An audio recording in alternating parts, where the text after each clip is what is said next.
SSP convent school Jangipur Ghazipur के इस online class में आप सभी विद्यार्थियों का हार्दिक स्वागत है। Good morning to everybody. आज हम लोग क्लास 7th में टेंस का अध्ययन करेंगे। सबसे पहले जो है टेंस टेंस क्या होता है जान लीजिए, जिससे समय का पता चलता है, या यह कह सकते हैं क्रिया का वर्ग जिसमें समय का बोध होता है टेंस कहलाता है। तो मूल रूप से इसमें जो है समय का बोध होता है। अब देखिए टेंस के कितने प्रकार होते हैं? 3। Present tense, past tense, future tense. अब प्रेजेंट टेंस क्या होता है? जैसे जो वर्तमान में हम कर रहे हैं, अब इस समय जो काम हो रहा है यह जो है प्रेजेंट टेंस है, वर्तमान है। काम हम लोग कल भी किए थे, तो जो काम कल किए थे वह पास्ट टेंस है, और काम कल भी करेंगे तो जो काम कल करेंगे आने वाले समय में वह जो है फ्यूचर टेंस कहलाएगा। तो इस तरह से आप ध्यान देंगे, जो काम आप वर्तमान इस समय कर रहे हैं प्रेजेंट, इस समय जो कर रहे हो प्रेजेंट टेंस है। जैसे मैं इस समय पढ़ा रहा हूँ, यह प्रेजेंट टेंस की बात है। मैं कल पढ़ाया था वह पास्ट टेंस की बात है। मैं कल पढ़ाऊँगा वह फ्यूचर टेंस की बात है। तो टेंस में जो है आपको present tense, future tense, present tense, past tense, future tense होता है। लेकिन आप थोड़ा सा अनुवाद बनाने के लिए, जैसे कभी भी अनुवाद बनाते हैं तो subject plus verb plus object आता है, तो आप थोड़ा सा सब्जेक्ट, वर्ब और ऑब्जेक्ट के बारे में जान लीजिए। इसके बाद अनुवाद बनाने में आपको जो है सुविधा रहेगी। जैसे देखिए सब्जेक्ट क्या होता है? सब्जेक्ट कहता है, जब आप किसी भी टेंस का अनुवाद बनाएंगे तो अनुवाद बनाते समय सबसे पहले क्या लिखेंगे? सब्जेक्ट लिखेंगे। तो आप जान लेते हैं, आइए हम जानते हैं सब्जेक्ट किसे कहते हैं। देखिए वाक्य में कार्य करने वाले को सब्जेक्ट कहते हैं। ध्यान दीजिएगा क्या मैं कह रहा हूँ, वाक्य में कार्य करने वाले को सब्जेक्ट कहते हैं। जैसे राम पढ़ता है, राम पढ़ता है। अब देखिए इस वाक्य में पढ़ने का काम कौन कर रहा है? राम। तो अब वाक्य में काम करने वाला जो होता है वह सब्जेक्ट होता है। और एक बात और जान लीजिए, वाक्य में जो है हु, इसका हिंदी होता है कौन। लगाकर प्रश्न करने पर उत्तर में प्रायः सब्जेक्ट आता है। जैसे इसी वाक्य में देख लीजिए, कौन पढ़ता है, उत्तर क्या मिलेगा? राम। तो अब राम इसमें क्या है? सब्जेक्ट है।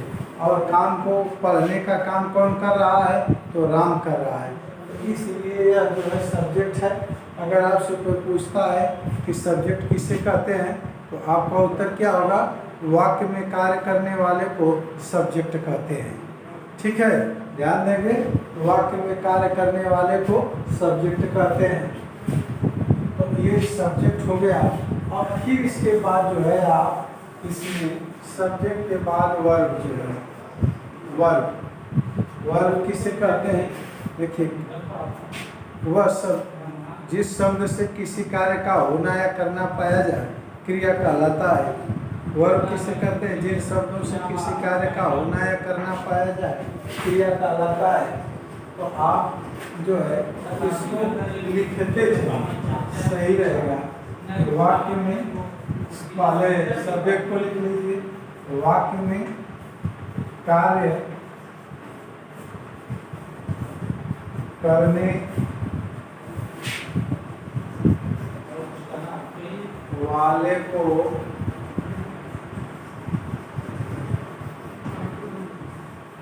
सब्जेक्ट कहते हैं। ठीक है, जैसे मोहन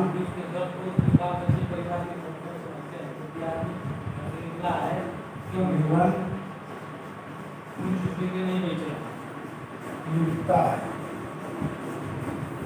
और देखिए इसमें जो निबंध लिखने का काम कौन कर रहा है? मोहन। अब इसमें जो है काम कौन कर रहा है? मोहन काम कर रहा है। कौन सा काम कर रहा है? लिखने का। क्या लिखने का? निबंध।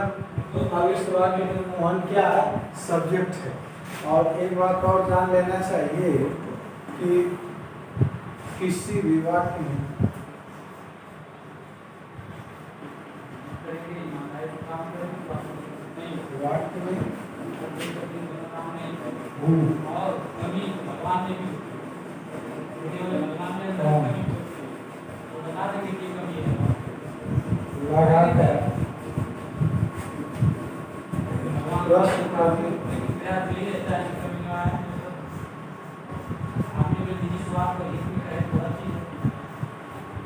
उत्तर में सब्जेक्ट आता है।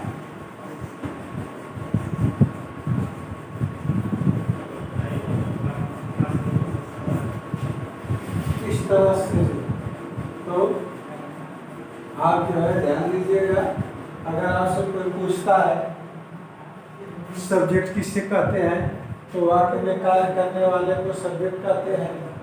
अगर आपसे कोई पूछता है कि वाक्य में सब्जेक्ट को कैसे पता लगाते हैं, कैसे जानते हैं, तो किसी भी वाक्य में हो लगाकर प्रश्न करने पर उत्तर में आता है। जैसे यह लिखा गया है मोहन निबंध लिखता है, तो अब आप इसमें प्रश्न कर दीजिए कि कौन निबंध लिखता है? कौन निबंध लिखता है? तो क्वेश्चन मार्क हो जाएगा। आपको इस वाक्य में उत्तर क्या मिलेगा? मोहन। मोहन निबंध लिखता है। अब इस वाक्य में जो सब्जेक्ट है वह क्या हो गया? मोहन हो गया। तो अब मैं समझता हूँ कि आपको सब्जेक्ट के बारे में जानकारी हो गई। अगर आपसे कोई पूछता है सब्जेक्ट किसे कहते हैं, तो वाक्य में कार्य करने वाले को सब्जेक्ट कहते हैं। अगर आपसे कोई पूछता है कि वाक्य में सब्जेक्ट को जानने के लिए क्या करते हैं, तो हु लगाकर, कौन लगाकर प्रश्न करते हैं। अब आगे जो है आपको वर्ब के बारे में जो है बताया जाएगा। आप वर्ब को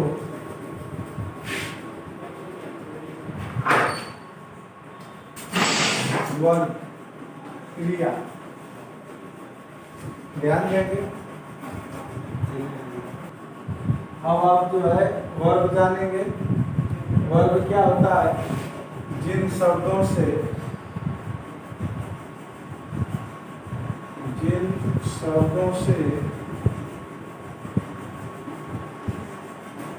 किसी कार्य का होना या करना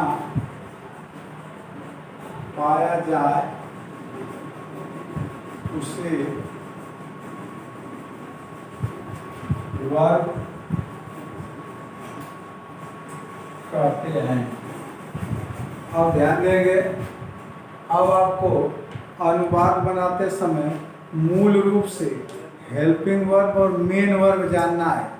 आपको अनुवाद बनाते समय आपको क्या जानना होगा? हेल्पिंग वर्ब और मेन वर्ब। हेल्पिंग वर्ब क्या होता है?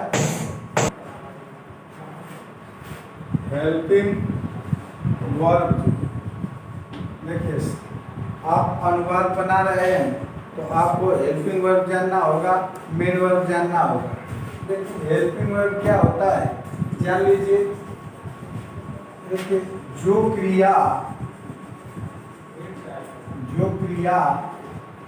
वाक्य में टेंस काल होता है या मोड मतलब व्यक्ति सूचक वाक्य होता है। व्यक्ति सूचक वाक्य टेंस या मोड बनाने में सहायता करती है।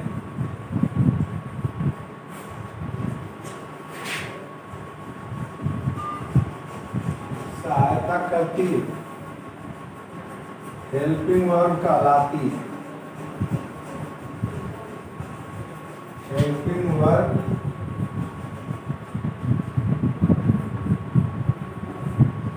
कहलाती है। अब जैसे आप समझ लीजिए ही कैन टीच यू, वह आपको पढ़ा सकता है। देखिए इस वाक्य में कैन का प्रयोग है। कैन जो है किसी भी टेंस में कैन नहीं आता है, ये मॉडल एक्सिलरी है। तो जो can could should must say जो वाक्य प्रारंभ होता है उन्हीं को वित्तीय सूचक वाक्य अंग्रेजी में मोड कहा जाता है। आप एक वाक्य देख लीजिए, ही do not play any game. तो इस वाक्य में वह कोई खेल नहीं खेलता है। इसमें जो डू नॉट है वह सहायक क्रिया है और सहायता कर रहा है क्या करने में, प्रेजेंट इंडेफिनिट टेंस बनाने में। अब आगे आपको कल मेन वर्ब और ऑब्जेक्ट के बारे में बता दिया जाएगा। Thank you very